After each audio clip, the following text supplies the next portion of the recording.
கடவுளின் உள்ளார்ந்த இயல்பு. Melbourne, Australia. பொது நிகழ்ச்சி. 2வது நாள் பேச்சு.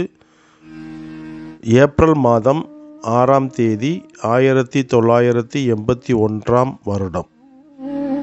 ஸ்ரீ மாதாஜி அவர்கள் ஆற்றிய உரையின் தமிழாக்கம்.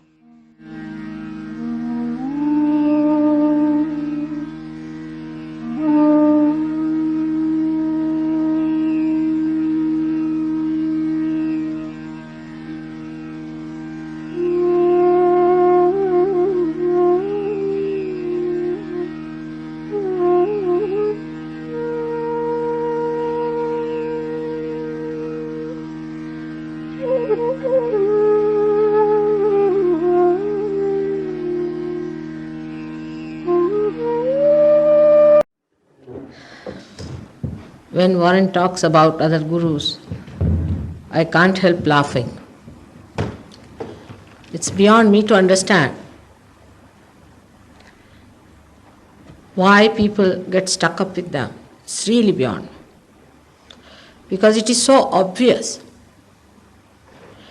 that God cannot be bought. You cannot pay for God. It's absolutely obvious. For any intelligent man, it should be obvious. Doctor Warren மற்ற குருக்களை பற்றி பேசும்போது என்னால் சிரிக்கக்கூட முடியவில்லை. எனக்கு அது புரியக்கூட இல்லை. மக்கள் ஏன் அவர்களுடன் சிக்கி கொண்டுள்ளார்கள்? அது உண்மையில் எல்லாவற்றுக்கும் அப்பால் இருக்கிறது. ஏனென்றால் கடவுளை விலை கொடுத்து வாங்க முடியாது என்பது தெளிவாக தெரிந்த விஷயம். நீங்கள் கடவுளுக்கு பணம் கொடுக்க முடியாது. எந்த அறிவார்ந்த மனிதனுக்கும் இது முற்றிலும் வெளிப்படையானது. அது வெளிப்படையாக தெரிந்த விஷயம். How much did you pay to become a human being? From, say, monkeys? Or what did we do? Did we cut our tails or anything to become human beings? We have become by the grace of God. What can we pay for the grace of God? It's very simple. You cannot. ஒரு குரங்கிலிருந்து மனிதனாக மாற நீங்கள் எவ்வளவு பணம் கொடுத்தீர்கள்? அதற்காக நாம் என்ன செய்தோம்? குரங்காக மாற நம் வாள்களை அல்லது எதையாவது வெட்டினோமா? நாம் கடவுளின் கிருபையால் மனிதனாக ஆகிவிட்டோம். கடவுளின் கிருபைக்கு நாம் எவ்வளவு பணம் கொடுக்க முடியும்? இது மிகவும் எளிதாக புரிந்து கொள்ளக்கூடிய விஷயம். உங்களால் பணம் கொடுக்க முடியாது. God doesn't understand money. It's human beings who have created money and all these things and economic wants and all this economic problem. God doesn't understand any economics that you have made. He doesn't understand. This is all your own doings, your own projections and complications, and you are entangled into it. It is as simple as that. கடவுளால் பணத்தை புரிந்து கொள்ள முடியாது. மனிதர்கள்தான் பணத்தையும் பொருளாதார துயரங்கள் மற்றும் அனைத்து பொருளாதார சிக்கல்களையும் உருவாக்கியுள்ளனர். நீங்கள் உருவாக்கிய இந்த பொருளாதாரத்தை கடவுளால் புரிந்து கொள்ள முடியாது. அவருக்கு புரியாது. இதெல்லாம் நீங்களே சொந்தமாக உண்டாக்கியது. இதெல்லாம் உங்களுடைய சொந்த திட்டமிடல் மற்றும் சிக்கல்கள் மற்றும் நீங்களாகவே அதில் சிக்கிக்கொள்கிறீர்கள். அது அந்த அளவுக்கு சின்ன விஷயம். And when you see these people who live on other people's money, I call it opium or parasites. You won't live on other people's money, will you? Any one of you? So they do not even have a simple self-respect. மற்றவர்களின் பணத்தில் வாழும் நபர்களை நான் அவர்களை opium என்று அழைப்பேன். நீங்கள் பார்த்தீர்களானால் அவர்களெல்லாம் பிறரை சுரண்டி வாழ்பவர்கள். உங்களில் ஒருவர் கூட மற்றவர்களின் பணத்தில் வாழ மாட்டீர்கள். நீங்கள் அப்படி வாழ்வீர்களா? உங்களில் யாராவது? எனவே அவர்களுக்கு ஒரு சிறிய சுயமரியாதை கூட இல்லை. Not only that, but these parasites are thriving. It's so obvious, so very obvious, that we like befooling. The more one is able to befool us, the better we are. அது மட்டுமல்ல, பிறரை சுரண்டி வாழும் இந்த நபர்கள் கபடம் நிறைந்தவர்கள். இது மிகவும் தெளிவாக தெரிகிறது. நாம் முட்டாளாக்கப்படுவதை நாமே விரும்புகிறோம். மேலும் நம்மை முட்டாளாக்குபவரிடத்தில் நாம் சிறப்பாக இருப்போம். I went to Calcutta once for a program, and I had many programs, but one of them was in a very posh place, as they call it, in a hotel. They arranged a program. I said, this hotel people, you see. நான் ஒரு முறை கல்கத்தாவுக்கு ஒரு நிகழ்ச்சிக்காக சென்றேன். எனக்கு பல நிகழ்ச்சிகள் இருந்தன. ஆனால் அவற்றில் ஒன்று மிகவும் ஆடம்பரமானது என்று அழைக்கப்படும் ஒரு இடத்தில் நடந்தது. ஒரு ஹோட்டலில் அவர்கள் நிகழ்ச்சி நிரலை வைத்திருந்தார்கள். இந்த ஹோட்டல் அதற்கு பொருத்தமற்றது என்று நான் சொன்னேன். These rich people, they will not be interested in such. They are a bit too rich from all over the world. Overly rich people can never understand this. See, they want somebody who will take money from them and they can show off their money. அந்த மக்கள் சகஜ யோகாவில் ஆர்வம் காட்ட மாட்டார்கள். அவர்கள் மிகவும் பணக்காரர்கள். உலகெங்கிலும் இருக்கும் மிகவும் பணம் படைத்தவர்கள் ஒருபோதும் சகஜ யோகாவை புரிந்து கொள்ள மாட்டார்கள். அவர்களிடமிருந்து பணத்தை பறிக்கும் ஒருவரைத்தான் அவர்கள் விரும்புவார்கள். மேலும் அவர்கள் தங்கள் பணத்தின் பகட்டை காட்ட நினைப்பார்கள் என்று சொன்னேன். And we had a program and there were 2 halls. I told them take a very small one because I know them too well. And the bigger hall was occupied by another fellow who was with some sort of a show on stuff. And we were amazed that except for 2 people, most of them who came inside went to his program. And after 8 days he was arrested in Pune for robbing people. எங்களுக்கு நிகழ்ச்சி இருந்தது. அங்கு 2 அரங்குகள் இருந்தன. எனக்கு அவர்களை பற்றி நன்றாக தெரியும். 2 ஹாலில் மிகச்சிறிய ஒன்றை எடுத்துக்கொள்ளும்படி சொன்னேன். மேலும் பெரிய மண்டபம் இன்னொருவர் எடுத்திருந்தார். அவர் ஒரு விதமான நிகழ்ச்சியை நடத்தி கொண்டிருந்தார். பொருள்களால் தயாரிக்கப்பட்ட சிலவற்றை வைத்திருந்தார். அவர்களுக்கு அது ஆச்சரியமாக இருந்தது. உள்ளே வந்தவர்களில் 2 பேரை தவிர அவர்களில் பெரும்பாலோர் அவரது நிகழ்ச்சிக்கு சென்றுவிட்டனர். 8 நாட்களுக்கு பிறகு அவர் மக்களிடம் கொள்ளையடித்தார் என்பதற்காக பூனாவில் கைது செய்யப்பட்டார். But all of them went to his program and not to mine, when it was written not a single pie will be charged and it's all free and all those things. ஆனால் அவர்கள் அனைவரும் அவருடைய நிகழ்ச்சிக்கு சென்றார்கள். நாங்கள் பணம் எதுவும் வசூலிக்கப்படாது என்றும் அனைத்தும் இலவசம் என்றும் எழுதி வைத்திருந்தும் யாரும் என்னுடைய நிகழ்ச்சிக்கு வரவில்லை. And he looked so dishonest for his own photograph, if you could see that, was so dishonest to look at. And people could not see that. I mean, it was so simple to see. See, that shows that you have lost every sensitivity to know what is plastic and what is real. It makes me laugh sometimes the way today. அவரின் புகைப்படத்தை பார்த்தாலே அவர் மிகவும் நேர்மையற்றவராக தோன்றுவது கண்கூடாக தெரியும். அவர் பார்ப்பதற்கு மிகவும் நேர்மையற்றவர் என்பது மிகவும் எளிதிலேயே தெரியும். மக்களால் அதை பார்க்க முடிவதில்லை. பாருங்கள், இதன் மூலம் எது பிளாஸ்டிக் எது உண்மையானது என்பதை அறிவதற்கான எல்லா உணர்திறனையும் நீங்கள் இழந்துவிட்டீர்கள் என்பது தெரிகிறது. சில நேரங்களில் எனக்கு இது சிரிப்பை வரவழைக்கிறது. Today only I was discussing in the aeroplane with somebody who was seriously telling me how much he was tortured by another group where he paid 3,000 pounds just to get some sort of a horrible mantra which has no meaning. And where he worked very hard for days together. And he broke his back and he broke every part of his bone in the backbone area and all sorts of things he did. And I mean, he became so nervous, a recluse. They are even frightened of a garlic if they see one garlic. I mean, after getting realization, you have to be a person who is absolutely powerful, in control of yourself, not aggressive, but not to be such a cowardly recluses. And he told me all these things and I didn't know what to do because it was such a such a description.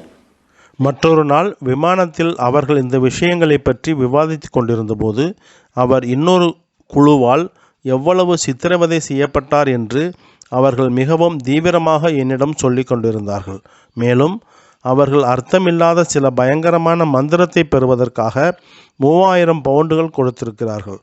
அவர்கள் பல நாட்களாக மிகவும் கடினமாக வேலை செய்திருக்கிறார்கள், முதுகெலும்புகள் உடையும் அளவுக்கு. மேலும் அதுபோன்ற எல்லா வகையான காரியங்களையும் அவர் செய்ததால் நரம்புகள் மிகவும் பாதிப்படைந்தன. ஒரு தனி மனிதனால் ஒரு பூண்டை பார்த்தால் கூட பயப்பட்டார்கள். நான் சொல்வது, விழிப்புணர்வு பெற்ற பிறகு நீங்கள் முற்றிலும் சக்தி வாய்ந்த மற்றும் உங்களை நீங்களே கட்டுப்படுத்தக்கூடிய ஒரு நபராக மாறிவிடுவீர்கள். ஆனால் ஆக்ரோஷமாக அல்ல. அப்படி இல்லாமல் அவர்கள் கோழைத்தனமான மனிதனாக மாறிவிட்டார்கள். அவர் இந்த எல்லாவற்றையும் என்னிடம் சொன்னார். இது போன்ற விளக்கத்தை அவர் கூறிய பொழுது எனக்கு என்ன செய்ய வேண்டும் என்று தெரியவில்லை.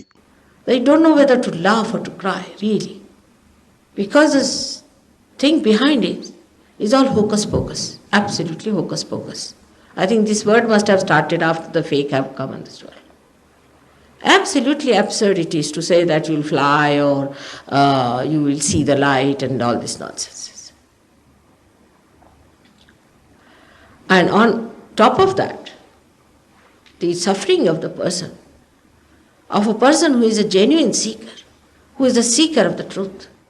அவர்களுக்காக சிரிப்பதா அல்லது அழுவதா என்று தெரியவில்லை. ஏனென்றால் இதன் பின்னணியில் உள்ள அனைத்தும் அர்த்தமற்றது, தந்திரங்கள் நிறைந்தது, முற்றிலும் அர்த்தமற்ற தந்திரங்கள் நிறைந்தது. அதாவது நீங்கள் பறக்க முடியும், வெளிச்சத்தையும் இந்த முட்டாள்தனத்தையும் காண முடியும் என்று சொல்வது முற்றிலும் அபத்தமானது. மற்றும் அதற்கு மேல் ஒரு நபர் உண்மையாகவே அவர் ஒரு தேடுபவர். He is the man of God. And he is being tortured like this, you see. Makes you so unhappy. You just don't know what to say about the whole thing that's happening. அவர் கடவுளின் மனிதர். அவர் இப்படி சித்திரவதை செய்யப்படுவது அவரை மிகவும் வருத்தமடைய செய்தது. எல்லா விஷயங்களையும் மற்றும் என்ன நடக்கிறது என்பதை பற்றியும் என்ன சொல்வது என்று எனக்கு தெரியவில்லை. You have to wake up to your self-esteem and know that you are created human beings for a special thing and not to be bounced and cheated by these horrible fake people. உங்கள் சுயமரியாதையை நீங்கள் விழித்தெழச் செய்ய வேண்டும். நீங்கள் ஒரு விசேஷமான காரியத்திற்காகவே மனிதர்களாக படைக்கப்பட்டிருக்கிறீர்கள் என்பதை அறிந்து கொள்ள வேண்டும்.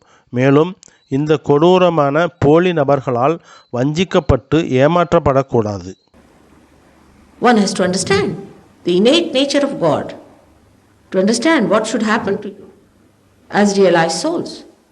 If you become abnormal and freaky, then it is not that you have got your realization. On the contrary, a person who is realized becomes extremely normal. He is the most normal person. விழிப்புணர்வு பெற்ற ஆத்மாக்களாக நீங்கள் மாறினால் உங்களுக்கு என்ன நேரிடும் என்பதையும் மற்றும் கடவுளின் உள்ளார்ந்த இயல்பு என்ன என்பதையும் ஒருவர் புரிந்து கொள்ள வேண்டும். மற்றும் நீங்கள் அசாதாரணமாகவும் வினோதமாகவும் மாறினால் பின்னர் நீங்கள் விழிப்புணர்வு பெற்றவர்கள் அல்ல. மாறாக விழிப்புணர்வு பெற்ற ஒருவர் மிகவும் சாதாரண நபராகத்தான் மாறுவார்.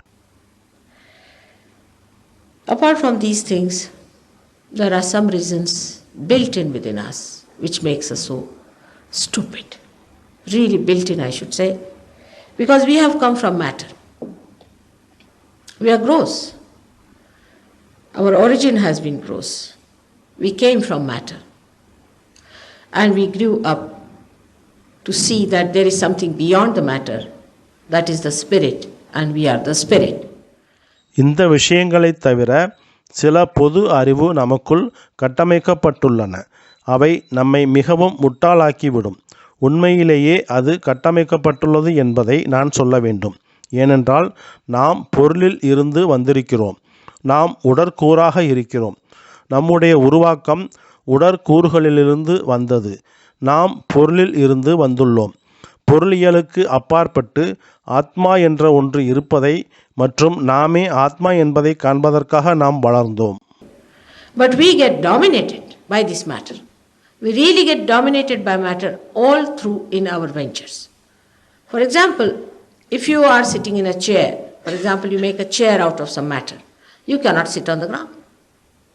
You form a habit of matter. ஆனால் இந்த பொருள்களால் நாம் ஆதிக்கம் செலுத்தப்பட்டோம். உண்மையில் நம்முடைய முயற்சியினாலேயே தான் நாம் பொருள்களால் ஆதிக்கம் செலுத்தப்பட்டோம். எடுத்துக்காட்டாக, நீங்கள் ஒரு நாற்காலியில் உட்கார்வது. சில பொருள்களில் இருந்து நீங்கள் ஒரு நாற்காலியை உருவாக்குகிறீர்கள். பின்னர் உங்களால் தரையில் உட்கார முடியாது. அப்படி ஒரு பழக்கத்தை நீங்கள் உருவாக்கி விடுவீர்கள். Matter starts growing on you. You become such a slave of matter that you cannot get over it. Any matter you start using, for example, you use a car, then you cannot do without a car. You use electricity, which is a material power. If it fails, everything goes out. You cannot do without it. ஜடப்பொருள்களின் மீதான பழக்கம், பொருள்களின் உபயோகம் உங்களுள் வளரத் தொடங்குகிறது. நீங்கள் அந்த அளவுக்கு அந்த பழக்கத்துக்கு அடிமையாகி விடுவீர்கள். நீங்கள் அதிலிருந்து மீள முடியாத அளவுக்கு ஒரு பொருளின் அடிமையாக ஆகிவிடுகிறீர்கள். நீங்கள் பயன்படுத்த தொடங்கும் எந்த பொருளுக்கும், உதாரணமாக, நீங்கள் ஒரு காரை பயன்படுத்த தொடங்கினால் நீங்கள் கார் இல்லாமல் இருக்க முடியாது. நீங்கள் ஒரு ஜட பொருளான மின்சாரத்தை பயன்படுத்துகிறீர்கள் என்றால், மின்சாரம் இல்லை என்றால் எல்லாம் கெட்டுவிடும். உங்களால் மின்சாரம் இல்லாமல் எதுவும் செய்ய முடியாது. So matter is all the time trying to overpower the spirit.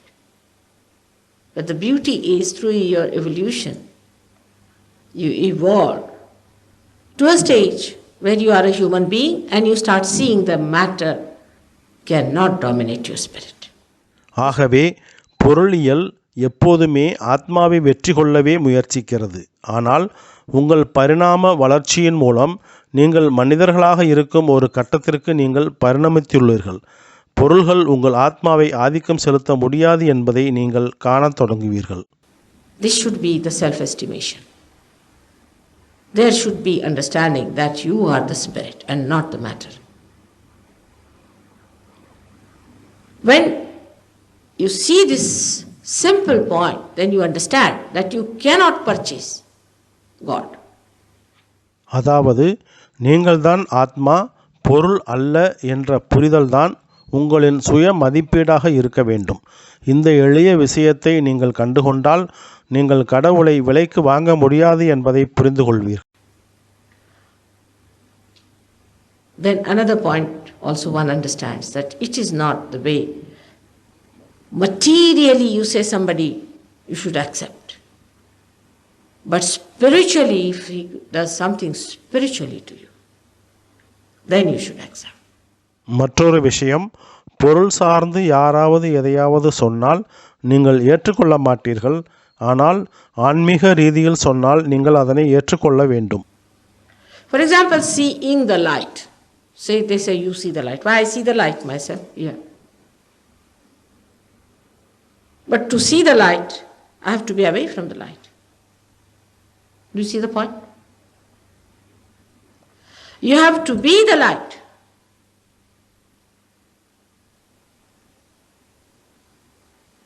So, it's a very simple thing if you understand. It's common sense.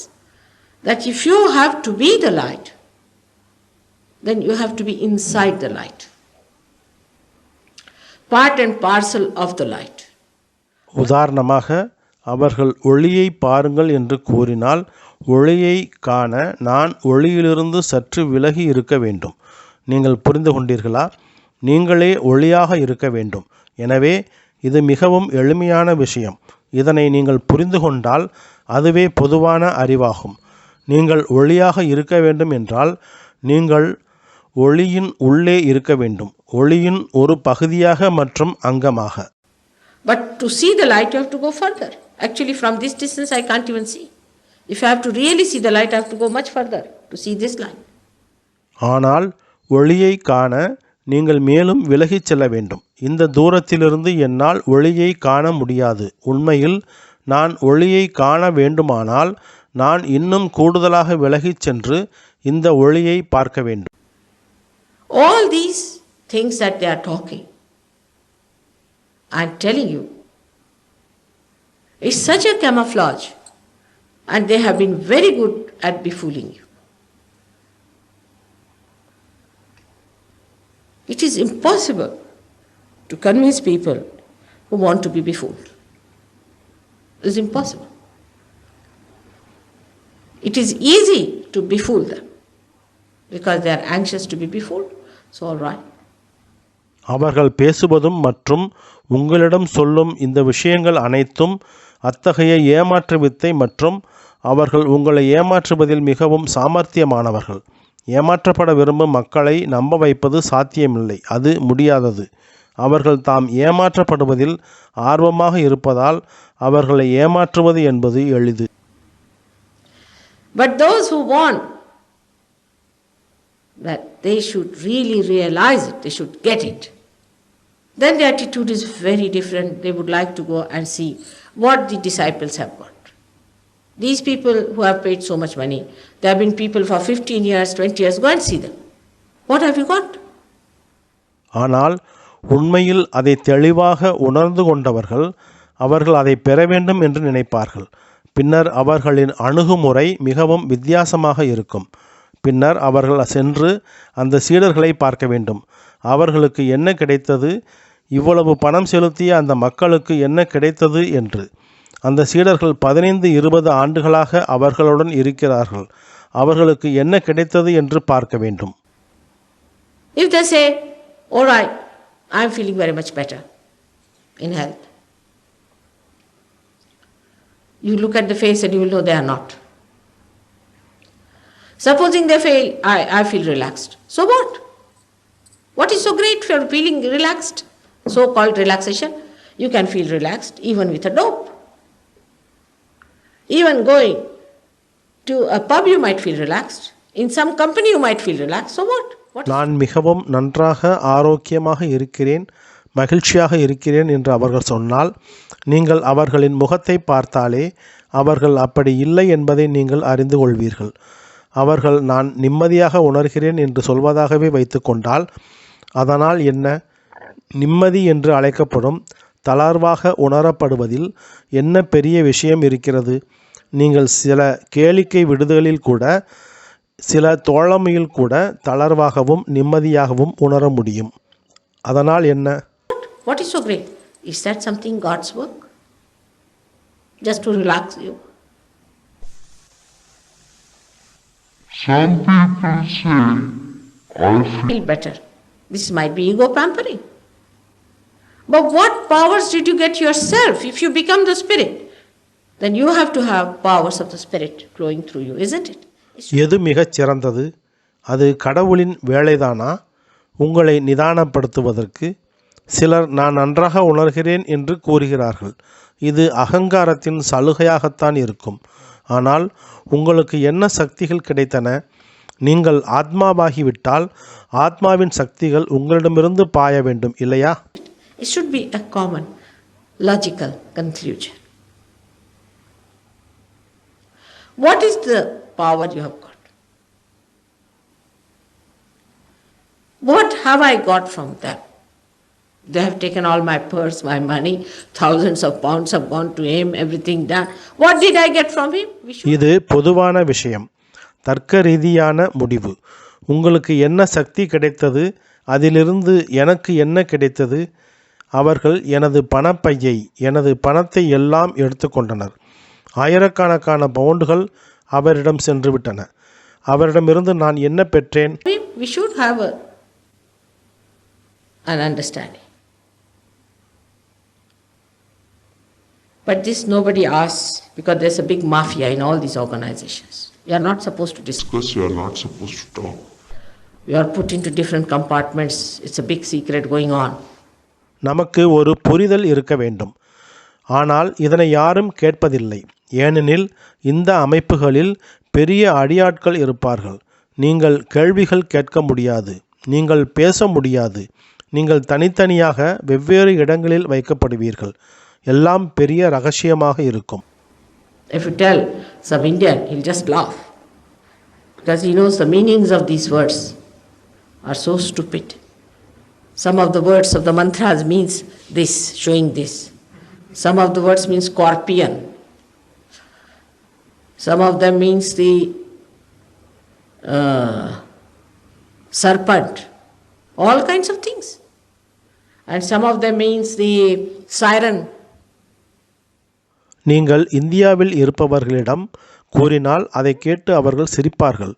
வார்த்தைகளின் அர்த்தம் யாருக்கும் தெரியாது. மிகவும் முட்டாள்தனமானது. சில சொற்கள் இந்த விரலை குறிக்கின்றன, சில சொற்கள் தேள் என்று பொருள்படும். அவற்றில் சில பாம்பை குறிக்கின்றன, அவற்றில் சில சங்கு சப்தத்தை குறிக்கும். எல்லா வகையான விஷயங்களும் இருக்கும். அவற்றையெல்லாம் மந்திரங்கள் என சொல்வார்கள். In a very ridiculous way, these people have befooled you. A sort of a respite they have taken, I think. Or is it the respite of the satanic on the divine people who have come on this earth to seek God? Is that the attack of these negative people who are trying to defile you completely and ruin your images on this earth? You have to be aware of that. ஒரு கேலிக்குரிய வகையில் இந்த மக்கள் உங்களை ஏமாற்றுகின்றனர். இது அவர்களிடமுள்ள ஒரு வகையான வெறுப்பு என்று நான் நினைக்கிறேன். அல்லது இந்த பூமியில் கடவுளை தேடி இங்கு வந்துள்ள தெய்வீக மக்கள் மீதான சாத்தானின் வெறுப்பா? உங்களை முற்றிலுமாக பிளவுபடுத்த முயற்சிக்கும், இந்த பூமியில் உங்கள் இயல்பை அழிக்க முயற்சிக்கும் இந்த எதிர்மறை நபர்களின் தாக்குதல்தான் இது. நீங்கள் அதை பற்றி கவனமாக இருக்க வேண்டும். You are very vulnerable because you are seeking. You are more vulnerable because you have no self-esteem. You treat yourself so cheaply. You do not judge into what lion's den you are entering into, and you get so badly hurt.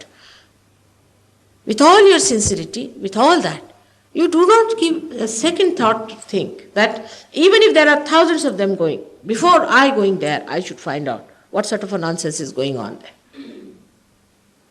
If you go there as an ordinary visitor, you will immediately find out that this is a fake and a false thing. You are warned in the Bible.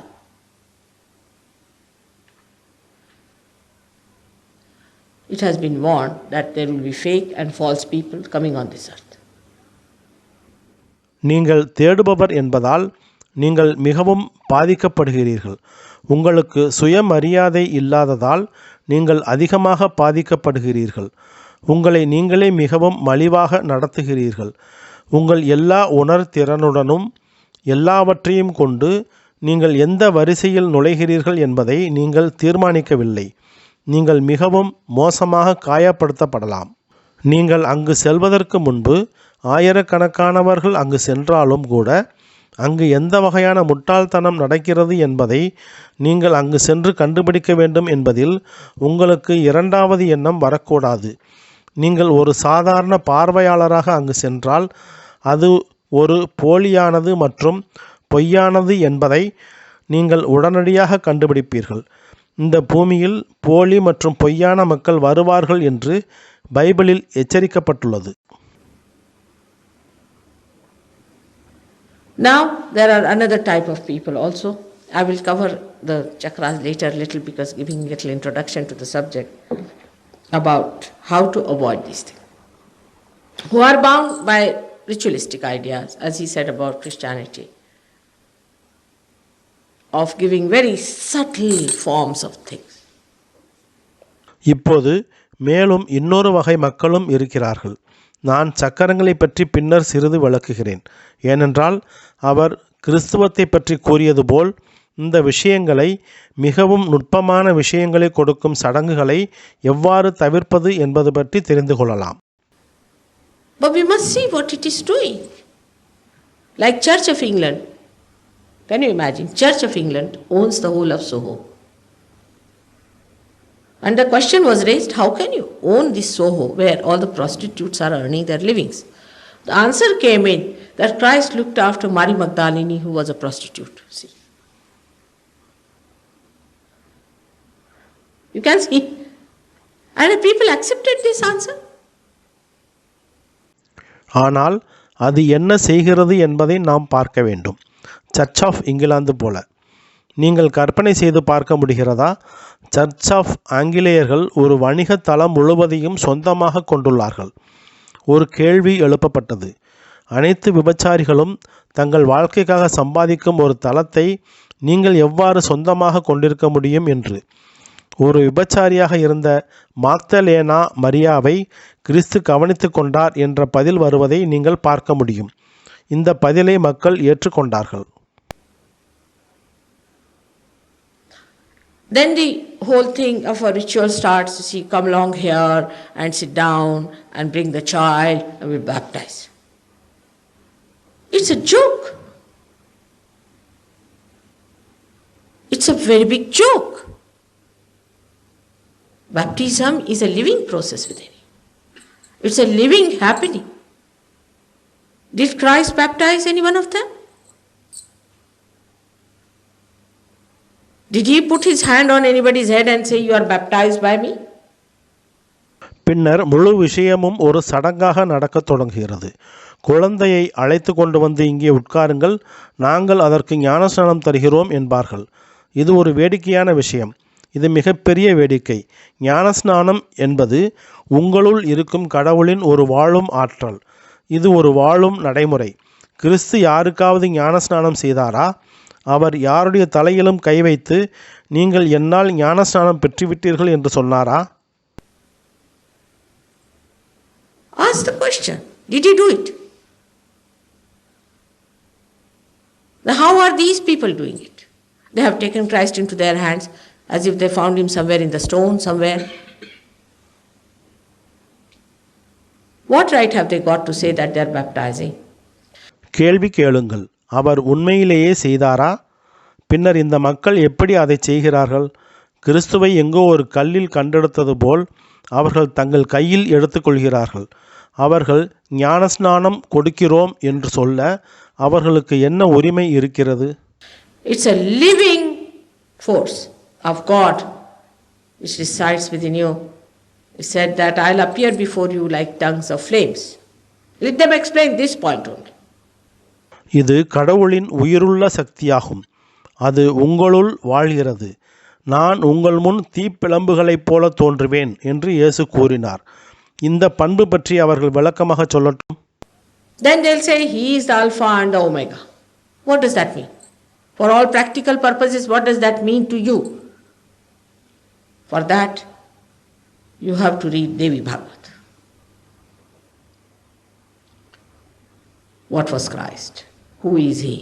How he is Alpha and he is Omega? Why he came on this earth, really what was his purpose? Is nothing there, just some few people who are not realized saw him and wrote it down, finished. பின்னர் அவர்கள் அவரே alpha மற்றும் omega, கிறிஸ்துவை ஆரம்பம் மற்றும் முடிவு என்று கிறிஸ்துவத்தில் அழைப்பார்கள் என்று சொல்வார்கள். அதற்கு என்ன பொருள்? எல்லா நடைமுறை நோக்கங்களுக்காகவும் இது உங்களுக்கு என்ன அர்த்தமாகிறது? அதற்கு நீங்கள் தேவி பகவத் படிக்க வேண்டும். கிறிஸ்து என்றால் என்ன? அவர் யார்?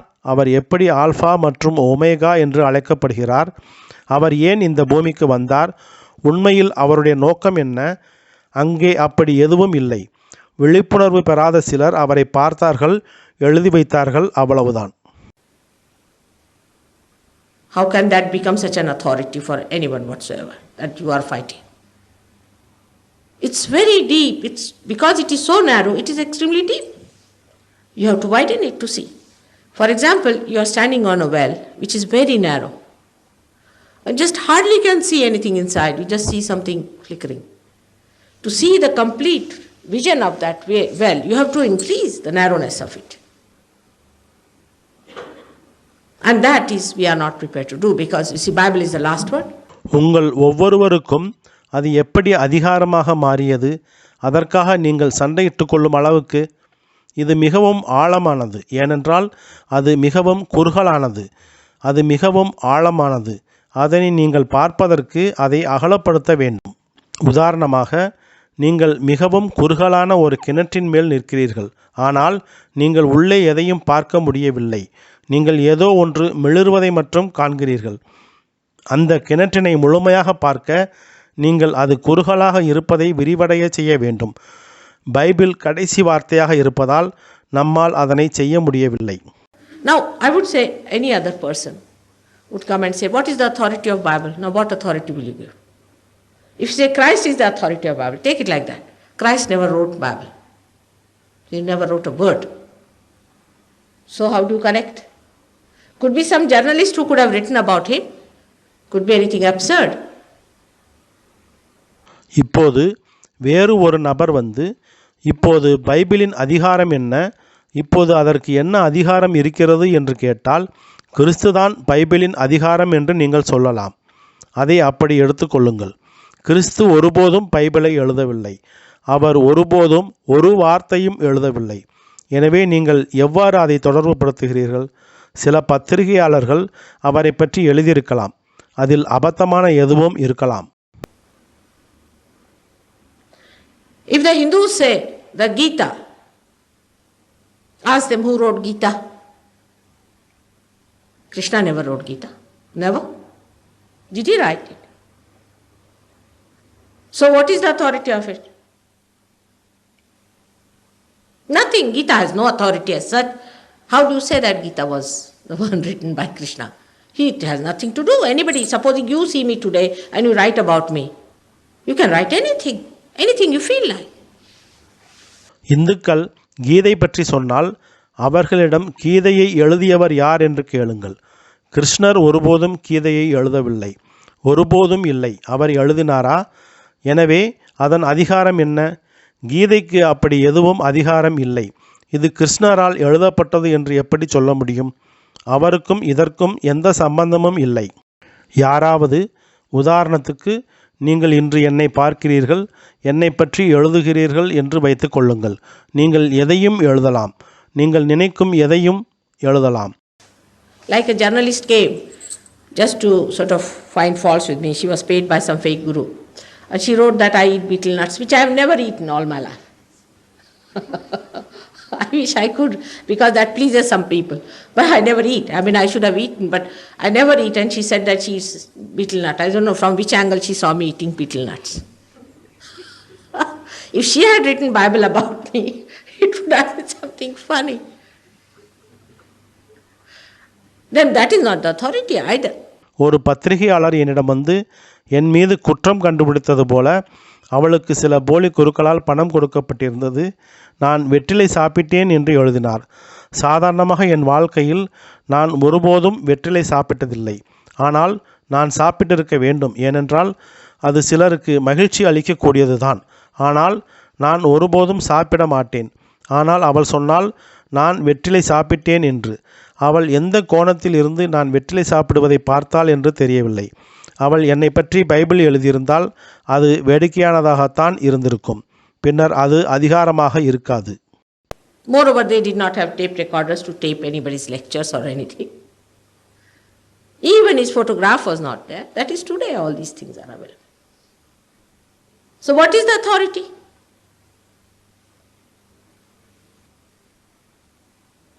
This is the problem with us, is that we accept certain things as an authority because we think we can control people by this misappropriation of authority to ourselves. மேலும் யாருடைய சொற்பொழிவுகளையும் அல்லது எதையும் பதிவு செய்ய அந்த காலங்களில் டேப்ரிக்கார்டர்கள் அவர்களிடம் இல்லை. அவருடைய புகைப்படம் கூட இல்லை. இன்று இந்த விஷயங்கள் அனைத்தும் கிடைக்கின்றன. எனவே அதிகாரம் என்பது என்ன? அதிகாரத்தை தவறாக பயன்படுத்துவதன் மூலம் மக்களை கட்டுப்படுத்த முடியும் என்று நாம் கருதுவதால் சில விஷயங்களை ஒரு அதிகாரமாக நாம் ஏற்றுக்கொள்கிறோம். அதுதான் நமக்குள்ள பிரச்சனை. There have been people who said, I am the Christ. I said, all right, walk on the water. First sign of Christ is he will walk on the water because he is Omkara itself. He is Omkara. He can walk on. He has no body as such. He can walk on the water. All right, walk on the water.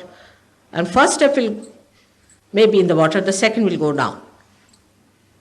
நான் தான் கிறிஸ்து என்று சொல்பவர்கள் இருக்கிறார்கள். நான் சொன்னேன், சரி, தண்ணீரில் நடந்து செல்லுங்கள் என்று. கிறிஸ்துவின் முதல் அடையாளமே அவர் ஓம்காராவாக இருந்ததால் அவரால் தண்ணீரில் நடக்க முடிந்தது. ஓம்காராவாக அவர் இருப்பதால் அவரால் தண்ணீரில் நடக்க முடியும். ஏனெனில் அவருக்கு பூத உடல் இல்லை. அதனால் அவரால் தண்ணீரில் நடக்க முடியும். சரி, தண்ணீரில் நடக்கவும் என்று சொன்னால் முதல் அடி தண்ணீரில் இருக்கலாம், இரண்டாவது அடி அவர் மூழ்கி விடுவார். All such hocus pocus could be found out. If somebody says that you give me money, I'll make you fly, put him on this leaning tower of Pisa. What is it meant for? After all, it must be used also sometimes. And throw him down. See how far he goes with flying. Have a nice show for him. That's how you can find out these people, whether it happens or not. So this is how I find in this country also invasion of negativity of these people who are here to spoil your chances of realization. அத்தகைய ஏமாற்று தந்திரம் அனைத்தும் வெளிவரும். நீங்கள் எனக்கு பணம் கொடுத்தால் நான் உன்னை பறக்க விடுவேன் என்று யாராவது சொன்னால் அவரை பீசா சாய்ந்த கோபுரத்தின் மீது வைத்து, அதற்காகவே அது உள்ளது, அதனை சில சமயங்களில் இதற்கு கூட பயன்படுத்தலாம், அவரை கீழே குதிக்கச் சொல்லுங்கள், அவர் எவ்வளவு தூரம் பறந்து செல்வார் என்று பார்ப்போம். அது ஒரு நல்ல காட்சியாக இருக்கும். அப்படித்தான் அது நடக்கிறதா இல்லையா என்பதை கொண்டு இந்த நபர்களை பற்றி அறிய முடியும். ஆகவே இந்த நாட்டில் நான் கண்டது இதுதான். இங்குள்ள இப்படிப்பட்ட மக்கள் தங்களின் மிக அதிகமான எதிர்மறைகளை கொண்டு உங்களின் விழிப்புணர்வுக்கான வாய்ப்புகளை கெடுத்துள்ளார்கள். And it's very difficult to give realization to people who have been to these people, have been initiated, have been really spoilt in their kundalini, is rather difficult. I have worked day in and day out to neutralize it. And I have been working.